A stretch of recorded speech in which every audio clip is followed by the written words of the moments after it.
So ladies and gentlemen, let me introduce to you David Bleiman, an Edinburgh poet who writes in English, Scots, Spanish, and the part excavated, largely reimagined dialect of Scotch Yiddish, which won him the Sancho Prize in 2020 for The Traveller's Tale. A regular of Poetry Lit, David will be reading from his debut pamphlet, This Kilt of Many Colors, by Dempsey and Windle in 2020. He will also give a sneak preview of his second pamphlet out in April, Gathering Light, A Cremant Causeway, which looks up at the stars from the Edinburgh locality of Cremant, which, unusually for a Scottish city suburb, has its own island. Now, David, you know, as a regular of Poetry Lit, this is the part where I always reflect a bit on the poet's work. And with you, I was lucky enough to have a whole book in my possession. And I already gave a little reflection, so I took that and I added a little bit. So parts of it will be familiar to you. Um, so your book is called The Kilt of Many Colors, and true to its title, is a patchwork of many, often exotic fabric. And your poems foray into just not different countries, but also different languages. So your book takes a keen interest in names and words, lifting them up like a bead into the light and marveling at the many reflections. With the mix of English, Scottish, and Yiddish, this poetry opens up a world both familiar and strange, both past and present. And these poems do so with a light touch, which makes the heaviness that is hidden within all the more significant. Together, these poems make for an intriguing exploration into belonging, heritage, identity, and personal history. Like the titular kilt, all the different strands come together into one colorful whole. And so it is for us, whose identities are often as multi-stranded and heterogeneous as these poems. I had to use a difficult word, and then at this moment I'm also trying to pronounce it right. But and there's always a question I'd like to ask the featured readers. And since we're in January and it's the time of making resolutions, I'd like to ask you specifically about your poetic resolutions. So what are your intentions or wishes for your poetry or poetry in a broader sense for this year? Thank you, Mila. Thank you for your lovely introduction. And it's really lovely to read here at Poetry Lit, which has been one of the things that's given us light and entertainment through the darkest days of the pandemic. New Year resolutions as a poet. Well, probably the biggest challenge that I face is that I only started writing poetry in my 60s. I started writing about 5 years ago, and as opposed to perhaps younger poets or people who started writing when they were younger, shall we say, I've missed out on many decades of necessary reading, and getting quite a lot of poems published. I'm now onto my second pamphlet, but in the meantime, I have really only dabbled in the canon, shall we say. I've been a little bit better at keeping up with people who are writing currently. But I think my New Year resolution is probably to write a little bit less and to read a lot more, and especially to read back into the canon, because there are huge gaps. I did A-level English, and there's things I remember from doing A-level English with an absolutely wonderful teacher, but that was more than 50 years ago, and I need to refresh my knowledge of poetry. Well, thank you. Well, that's a wonderful intention to have, and I think regardless of how well read you are into the canon, the good news is there's always gaps to be filled with your reading. But I share your resolution for this year. And promise me you won't ask me in a year's time whether I've done this. No, I don't feel like I'm a teacher, so no. I just want to support you. Thank you. So from reading, let's go to listening to your poems. Right, so bear with me, everybody, while I attempt to screen share. Now can everybody see what I've got here? Yes. Good. And we're off. Okay, so I'm going to start by reading from my my debut pamphlet, This Kilt of Many Colors, which Mila has introduced. And you can see the kilt maker here is choosing the tartan fabric at the weaving shed somewhere in the borders. It might have been Jedburgh. Straight in with a poem from this pamphlet. Lacquer Wood Fiddler. In Red Square, grannies sweep the snow. Men with hungry eyes come on the coach, bribe our driver, pull wildcats with ear flaps from a canvas bag. In the Lennon Hills, veterans sell army caps and all their glory badges of a worthless war.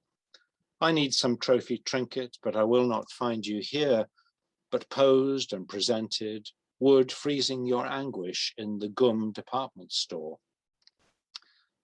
Crudely made, you hold your fiddle in a fingerless fist and throw back your head to a pudding bowl hat.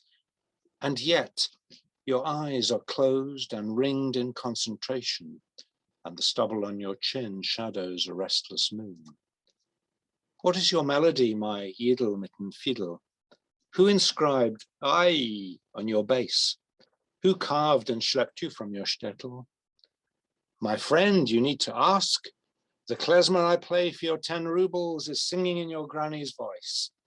And "I" is the cry that falls from the roof of the burning barn when the Cossacks ride out in the morning.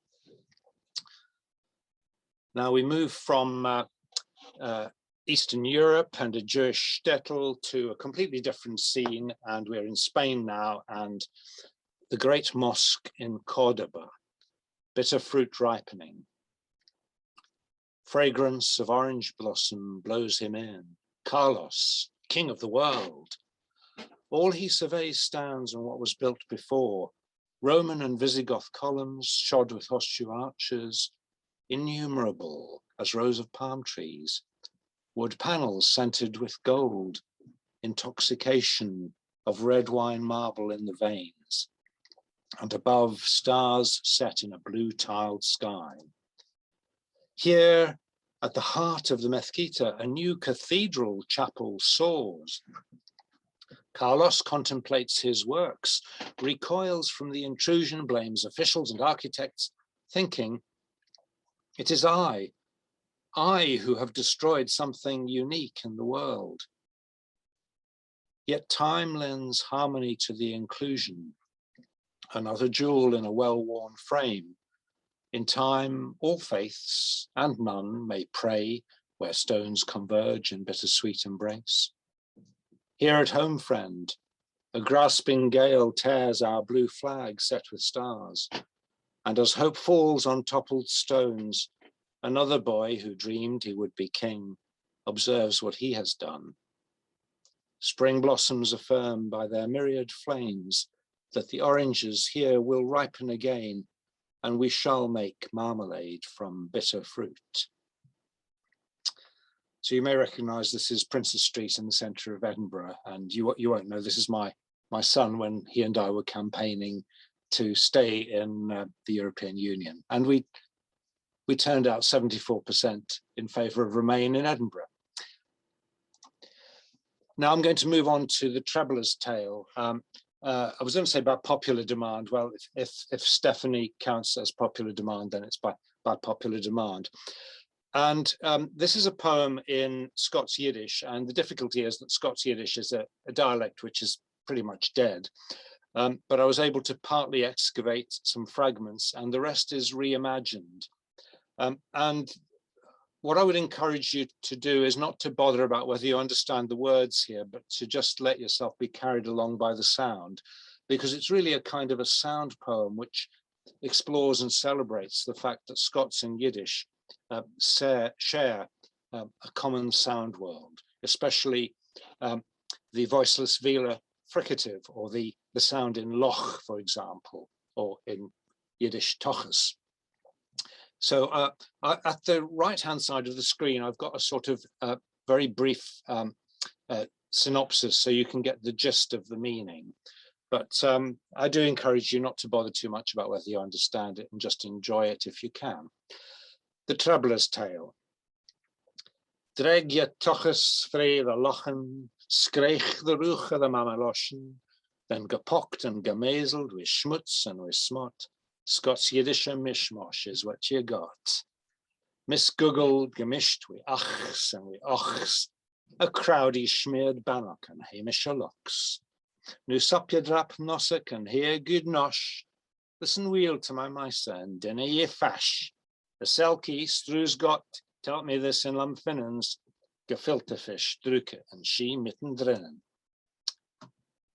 David was a trebler chiel, a mensch don boychik neishle meal, a litvak, had nae been to school, but governed at Reb Deich's shul, and on a plashy Sunday nicht at Jewish lit would share new licht.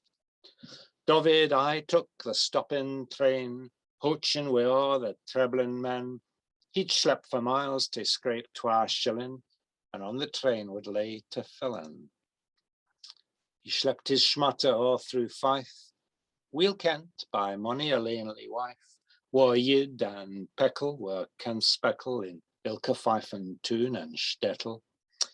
In hots and plots he'd often storn, I yammering for the promised lawn. David was from and kept the faith, for all the swicks or shiksers safe, until thon glitched doon at some farm. A gallus henwife meant 10 ham, called Davy Ben, gied him a brew, which made poor David offy foo, for schnosket, for toots and out the game, one chutzpah and win a sham, she stealt his gear and widn't pay. His peckle tomb set on his way. David got off for Embra Toon, the nicht was dreich, o Davy doen. In dread mein Geld, ich bin verloren, verfende day das ich geboren. Ach, are you wheel, a neighbor speared? Oi weis mir, ich hab ein Geist sehr hied.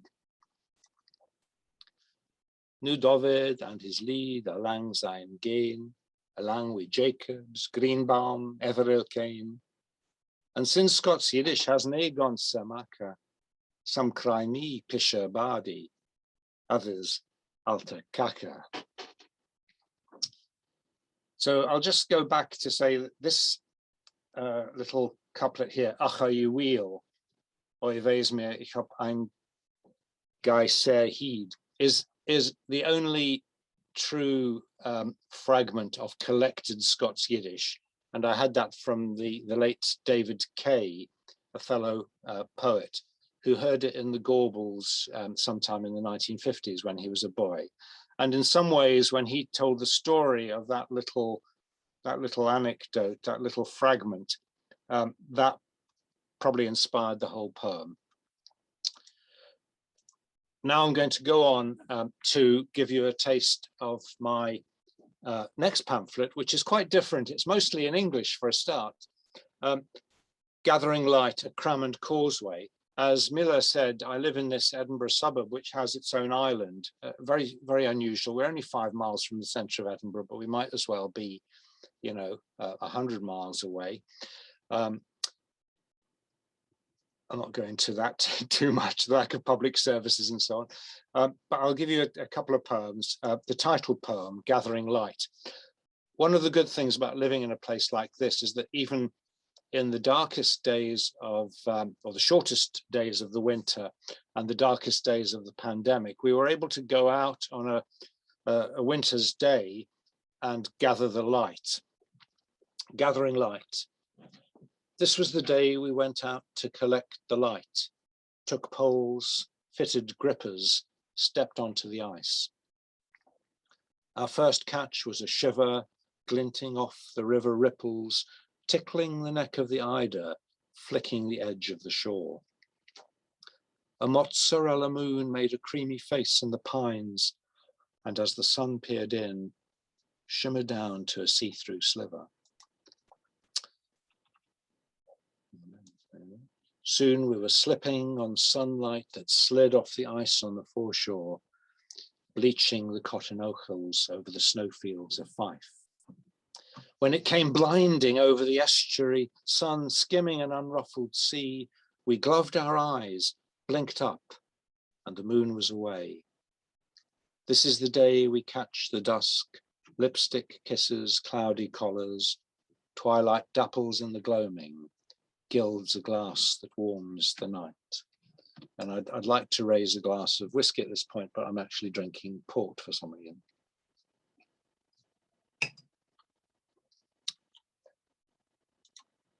And now, Diaspora Dream. And this is one which got commended in a Poetry Society members competition. And this is another one from the new pamphlet. And it's really sort of celebrating aspects of immigration that are not much talked about. We hear a lot, and rightly so, about the horrors which are faced by migrants, but there is a positive side to it when you choose to go to a particular country. In my case, coming as an immigrant to Scotland. Diaspora Dream. So rooted here, I am become a tree, washed in on flames of choice the wind has fanned, like all the others looking out to sea. Though not a son of this community, I grow around your railings, here I stand, so rooted here I am become a tree. Another stripe in your geology, a layer in the rock, a sandstone band, like all the others looking back to sea. A fine example, 1953. You count my rings and try to understand why, rooted here, I am become a tree. I am grown tall and tied, yet landing free. Your breeze, my branches shape a wishing sound, like all the others looking out to sea. And in this dream you make a bench of me to sit while children dabble in the sand. So rooted here I am become a tree, like all the others looking out to sea. Thank you very much.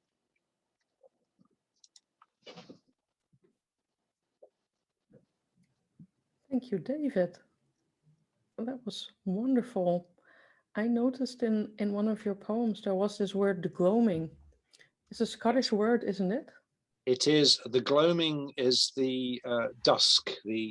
That's a sort of favorite time, as in Harry Lauder, roaming in the gloaming. I think there's a Scottish writer, I think her name is Kirsty Logan, who has a book called The Gloaming. So that's why I knew the word. Yes, it's a favorite time. I'm also looking in the chat, and your Traveler's Tale poem did exactly what you hoped it would do. So people really enjoyed the sounds. And I think, well, the Dutch people in the chat were all kind of recognizing Dutch words. So it's interesting how rich a language Yiddish and Scottish both are. So thank you. A pleasure. Thanks. So people, just a little round of applause.